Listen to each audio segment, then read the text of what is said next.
Hello everybody and welcome to Raj Malhotra's IAS. In this particular video, we are going to talk about a very specific problem that is not only a problem for India but also for many other international countries. We are going to discuss about piracy, right? What exactly is piracy? And ये piracy की जो problem है ये Indian Ocean region में सबसे ज़्यादा देखी जाती है. उसका reason क्या है? What are the root causes? Why is piracy there, why it exists, what is the counter insurgency strategy which is employed by India. India ने ऐसे कौन से measures लिए हैं to counter the problem of pirates. इसके अलावा ऐसे कुछ international efforts के बारे में भी हम discuss करेंगे जो कि बहुत सारी countries ने carry out किए हैं. But first let us try to understand कि हम किस issue के बारे में बात कर रहे हैं, किस location के बारे में बात कर रहे हैं. So this is the geographical map where we are trying to show India, Pakistan, Iran, Saudi Arabia, Yemen, Oman, Somalia. So यहाँ पर जो सबसे ज़्यादा फोकस एरिया रहेगा हमारी डिस्कशन का वो रहने वाला है ये वाला part. So Somalia is one such country which contributes maximum as far as pirates are concern. इस पूरे ही एरिया में जो इंडियन ओशन रीजन का अरेबियन सी और इंडियन ओशन रीजन वाला जो पार्ट है, इस पूरे पार्ट में maximum number of reported pirate attacks देखे जाते हैं.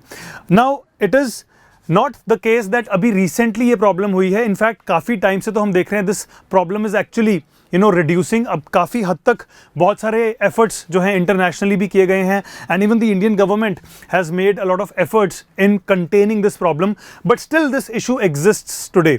And why is this particular issue important for India? अगर मैं इंडिया की बात करूँ तो we all understand that coastal security right is important. Why? Because 90% of the trade by volume जो है इंडिया का वो कैरी आउट किया जाता है with the help of sea routes. अब sea routes हमारे लिए definitely important है. And if I look at this particular location, if I look at Somalia and if I look at Gulf of Aden, this is the place which is the best suited for Indian exporters जो यहाँ से अगर import करना है या export करना है तो गल्फ ऑफ एडन के थ्रू, स्विस कैनाल के थ्रू जितने भी एक्सपोर्ट्स या इंपोर्ट्स अपना यूरोपियन कंट्रीज से होते हैं वो सारे के सारे इसी पर्टिकुलर एरिया से कैरी आउट किए जाते हैं. And because Somalia sits very comfortably in the middle of all of this, any time ये एक प्रॉब्लम हमारे लिए हो सकती है, हमारे लिए एक कंसर्न हो सकता है, हमारी इकोनॉमिक सिक्योरिटी के लेकर एक कंसर्न हो सकता है, हमारी कोस्टल सिक्योरिटी को लेकर एक कंसर्न हो सकता है. And this is why it becomes important, the problem of pirates becomes important for India. Apart from that if I look at India, we all understand बहुत ही बड़ी कोस्ट लाइन है, right? And this entire region is somewhat that the Indian government should be able to maintain and ensure कि यहाँ पर कोई भी international trade अगर किसी ने carry out करना है तो India has to behave in a way कि हम उन लोगों को facilitate करें so that there is a trust that builds with respect to India. So ये जो piracy है, now if I talk about this particular problem, piracy है क्या basically? You must have looked at a lot of videos on internet जहाँ पे आप देखते होंगे कि एक बहुत बड़े cargo ship को कुछ pirates आकर अटैक करते हैं and they try to then gain control over that entire area. Now why, right, piracy is happening is a separate issue, but let us try to first understand कि piracy है क्या and where is it defined actually. So UN convention on law of the sea जो है उसके अंदर article 101 के अंदर piracy को इंटरनेशनली डिफाइन किया गया है. What it says is that any act of violence, detention, depredation committed on the high seas, right, by the crew और passengers of a private ship, या तो आप किसी प्राइवेट शिप को यूज करेंगे या फिर aircraft against another ship, aircraft, person's property in a place outside the jurisdiction of any state for private ends is nothing but the act of piracy. अब piracy in simple words अगर ये पूरी definition हम decode करते हैं तो एक simple चीज़ है, जब भी कोई एक specific private ship किसी भी एक country की दूसरी ship को या एक private ship को attack करे, उस particular चीज़ को हम term कर सकते हैं as the problem of piracy, right? Now इसको अगर देखें हम historically, if we look at the problem of piracy, this was in 2008 recognised by United Nations Security Council. So UNSC ने एक रेजोल्यूशन के तहत इसको रिकॉग्नाइज कर लिया था कि this particular problem is real, it exists and this is a problem for international security, right? And इसकी चीज़ में हमने अगर देखेंगे तो 2011 के आसपास this problem was happening very very very rapidly, और ये बहुत रैपिडली इंक्रीज भी हो रही थी. So there was a time in 2011 when close to 160 major incidents were reported in that particular area which we just looked at. ये जो सारा सोमालिया वाला एरिया है उसके अंदर 160 केसेस जो थे वो रिपोर्ट किए गए थे. But slowly and steadily the number of cases have declined, right. In 2013 the number of attacks and hijackings have significantly dropped. So after 2009, right, after 2013 ये एक consistent drop यहाँ पर हमें देखने को मिला है. And if I talk about 2019, only 2 attacks were reported in this entire region, right. तो अभी इसको लेकर ही ये जो पूरा एरिया है, this is also very important to understand what exactly are we trying to show here. If I look at this particular area, this is an anti-piracy planning chart of Red Sea. So this entire area from India to Somalia, ये पहले पूरा area जो था ये high risk area जो था वो बताया गया था. So HRA as far as 2015 is concerned, it was earmarked from this particular place. So 2015 के हिसाब से ये सारा एरिया जो है it was a high risk area. So all the cargo ships which were moving, they were given specific arrangements were made कि अगर यहाँ पे इस हाई रिस्क एरिया में इन्होंने जाना है, ट्रांसपोर्ट होकर इस जगह से दूसरी जगह जाना है, तो उनको स्पेसिफिक अरेंजमेंट्स दिए जाएं, राइट. सो ये सारा करना ज़रूरी पड़ा. बट आफ्टर 2015 इन 2019 इस पूरे एरिया की डिमार्केशन को रिवाइज किया गया because the number of cases have significantly reduced. In 2019 now the revised HRA is somewhat which you can see as a dotted line. So it has been considerably reduced, and this entire area is now earmarked as a VRA, which is nothing but voluntary, right. अगर आपको voluntary, अगर आपको risk अगर आपको दिख रहा है तो आप उसके हिसाब से इसको VRA आप मार्क कर सकते हैं. बट हाई रिस्क एरियाज का जो एरिया है उसको काफी हद तक रिड्यूस कर दिया गया है, right. This is what has happened recently. Now let us talk about why this problem exists and why only Somalia. Why don't we talk about any other country in Africa? There are many countries which are facing issues, but if I talk about Somalia, Somalia is one such nation which is one of the poorest nations in the world, right? One of the poorest nations in the world. Even today the poverty rate is alarmingly high, which is somewhere close to 73%, and 70% of the population of Somalia is under the age of 30. So this is another important thing which we need to understand. Now look at the situation. 73% of the people are poor and also under the age of 30. Obviously they are not educated, obviously there are no employment opportunities. So what will they do? How will they feed their families, right? 3 meals a day. How will they ensure? Only and only if they are into some kind of illegal activity. And since Somalia की जो geography है वो पूरी coastal line जो है बहुत लंबी है, उस पूरे एरिया में ट्रेड बहुत ज़्यादा होता है, इस वजह से we look at Somalia as the biggest contributor to pirates, right? As a biggest contributor to piracy, right? Now this is not the only problem that exists in Somalia. There are many internal issues which are also going on in Somalia. So there is an ongoing armed conflict, there is internal security issues, there are a lot of people who have been displaced from their original places. So if I talk about the number of people who have been internally displaced in Somalia, the figure comes out to be somewhere around 2.6 million. This is a massive number, right? Poverty exists, lack of employment exists, obviously. All the coastal communities which are there, they don't have any access to money, right? And governance का बहुत बड़ा lack है, maritime infrastructure तो बिल्कुल भी वहाँ पर in place नहीं है. So all of these issues together have contributed, and इस सारे problems की वजह से the local people or the people who were usually fishermen of those areas have now converted themselves to pirates, right? Now if I talk about India, the effect of piracy on India is direct, right? Direct impact क्या है? First of all, if I look at India, let us look at India. So if I talk about, just a second guys, yeah, it's here. So if I look at India, we sit in the middle of this entire area. We are surrounded by waters from 3 ends, right? We all understand that. And ये जो पूरा area है, इनमें काफ़ी सारे areas ऐसे हैं जहाँ पे इंडिया ने अपने infrastructure projects भी establish किए हैं. For example, if I talk about Oman, India is developing port of Duqm there, right? We have many countries with which we are trying to maintain our ports, we are trying to maintain our training areas. हमारी जो patrol boats हैं वहाँ पर जाती हैं, हमारी जो coastal security को लेकर ट्रेनिंग कैंप्स हैं वो यहाँ पर हमने काफ़ी सारी जगह पे हमने रखे हुए हैं. For example we are also constructing Chabahar port in Iran. It is somewhere here. We are already developing port of Duqm, which is right here, right? So जो बिल्कुल ही एक main area है वहाँ पर affect करता है. Also if I talk about India's trade, 90% of the trade by volume and somewhere close to 70% by value happens through the coastal routes. And ये जो Gulf of Aden है, because this is the best way to reach Europe, ये सबसे ज़्यादा affected है इस पूरी problem की वजह से.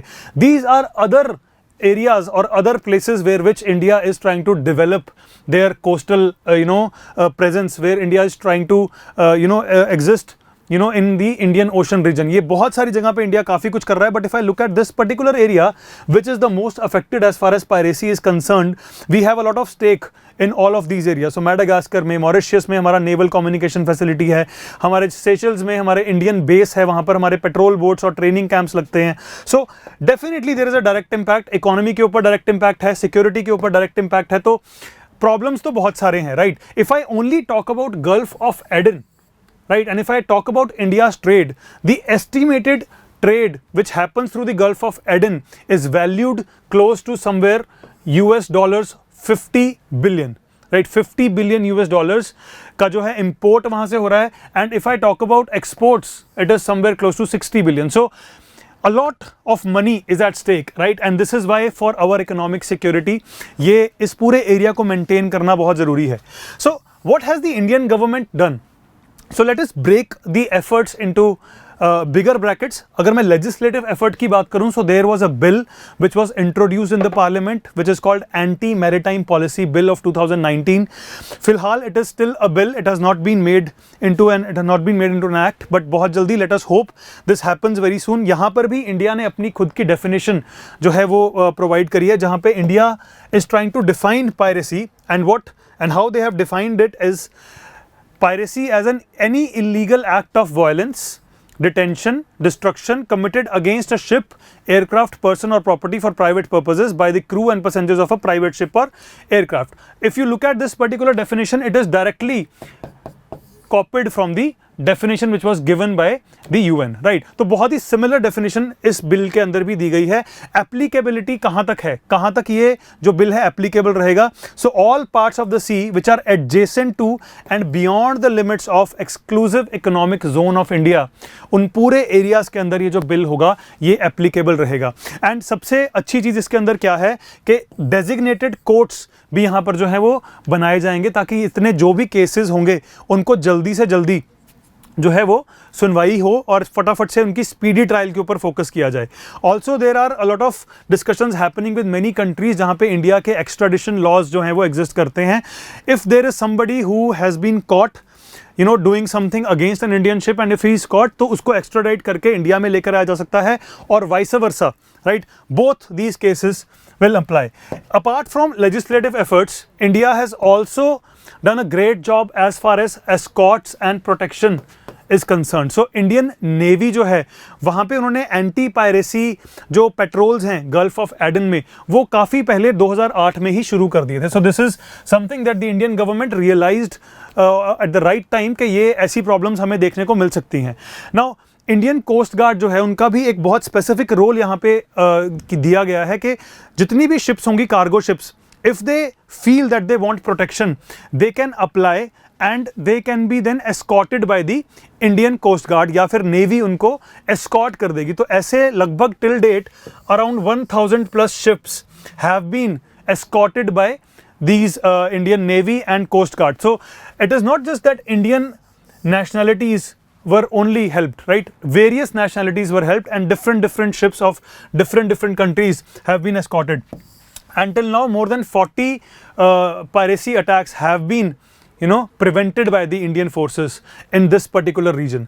The Director General Shipping has launched a web-based registration service, which is very important. So if today there is a company which knows that my my consignment is going to go through that Gulf of Aden and I need support there, so they can quickly go to this web-based registration portal and they can register that we would be requiring facility of escort and protection. So if my ship is passing through this area, it is important that Indian government के कुछ लोग वहाँ पर Indian naval forces या Indian coast guard वहाँ पर उनको escort कर दें. So this is something which is also there. So you can or any company or any nationality can avail of this particular benefit as well. If I talk about global coordination, how is India involved globally? ऐसा कुछ globally हुआ है. So 2019 में एक बहुत important news भी आई थी जहाँ पर हमें देखा कि India has joined the Djibouti Code of Conduct, which is DCOC या Jeddah Amendment जिसको बोला गया है, as an observer. तो यहाँ पर ये एक pre का भी question बन सकता है, right? Whether India is a part of Jeddah Amendment और Djibouti Code of Conduct, so the answer will be yes. Pre के हिसाब से the DCOC जो basically Djibouti Code of Conduct है, this is something an establishment under the International Maritime Organization. एक establishment है International Maritime Organization के अंदर, IMO के अंदर, and इसके तहत basically focus किया जा रहा है on the Gulf of Aden and the red sea. तो ये वाला जो एरिया है इसको फोकस करके कोशिश करी जा रही है कि रॉबरी से बचाया जाए, पायरेसी से ये जो वेस्टर्न इंडियन ओशन रीजन है इसको बचाया जाए. Right now India is definitely also a participant of shared awareness and deconfliction, shade which is another एक और एफर्ट है जो किया गया है ग्लोबली, जिसके लिए हम फैसिलिटेट कर रहे हैं कि इंफॉर्मेशन शेयरिंग जो भी हम रखेंगे उनको शेयर करेंगे with stakeholders, right? So all of this is done. ये सारी चीज़ें जो हैं global coordination, escort and protection, all of this India is very actively taking part in all these activities. But there are many efforts which have been taken internationally also, right? Not just India, बहुत सारे ऐसे countries ने ऐसे efforts किए हैं जिससे they are trying के इस पूरे एरिया को जो है सेफ बनाया जा सके, because this area is not only important for India but also for many countries who are big exporters, right? So if I talk about what else has been done as far as international community is concerned, there is a specific participation, an organization which is called CGPCS, right? Contact Group on Piracy of coast of Somalia. So specifically इस coast के ऊपर, इस coast के लिए एक group बनाया गया है. It was established in 2019 as a voluntary ad hoc international forum.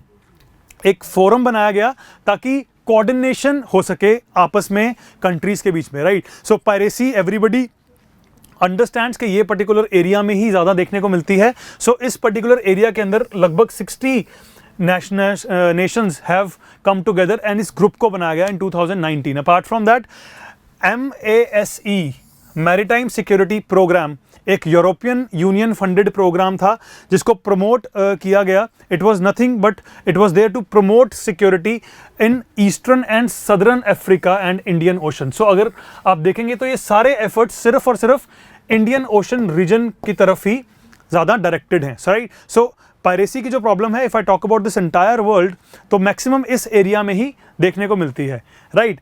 सो इस एरिया के अंदर ही फोकस किया गया है. Under this particular programme the Indian Ocean Commission IOC has established a mechanism for surveillance and control of the western Indian Ocean region. तो surveillance ज़्यादा अच्छी रहे इस पूरे एरिया में, इंफॉर्मेशन शेयरिंग ज़्यादा अच्छी रहे, वो चीज़ों को देखते हुए this particular programme was also launched.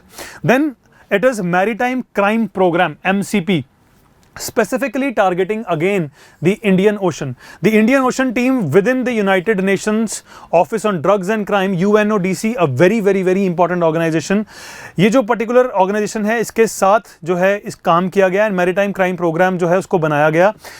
Assist the states in the Indian Ocean region to enhance the coordinate their efforts to combat maritime crime. तो जितनी भी कंट्रीज़ हैं उस एरियाज़ में जो काम करना चाहती हैं अगेंस्ट पायरेसी, उन सब के एफर्ट्स को कोऑर्डिनेट करना, उन सब की आपस में बातचीत करवाने के लिए एक specific organisation maritime crime programme भी जो है लॉन्च किया गया. So there are several initiatives, right? But the major point that is required for us to understand here is that India has to behave in a way कि हमें essentially, see, let us look at this practically. ये पूरा का पूरा area जो है India is directly and indirectly, both ways India is affected, right? And if India wants to maintain a position where it wants to be globally important, then this area is somewhere is a place where India has to be very dominant and has to establish their control so that India can facilitate global trade. And if India is able to facilitate global trade,